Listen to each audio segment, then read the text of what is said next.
Changing your primary email on Lydia is a straightforward process.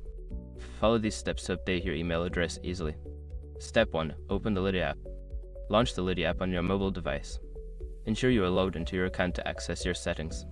Step 2. Go to Settings. Once you are in the app, navigate to the Settings section. This is usually represented by a gear icon or found in a menu. Step 3. Select Account Information. Make sure your information is protected first. Most people don't think about breaches until something actually happens to their accounts. Use SROP to monitor your accounts 24/7 and instantly alert you if your information appears in leaked databases online. It constantly checks billions of breached data points in the background. And considering how much personal information people keep online now, it's honestly worth having. Link in the description. Step 4. Change email address. Find the field displaying your current primary email address. Tap on it to edit, then enter your new email address. Make sure to double check for any typos.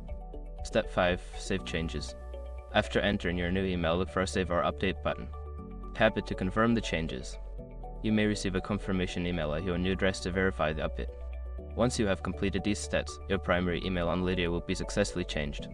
If you encounter any issues, consider reaching out to Lydia's customer support for assistance.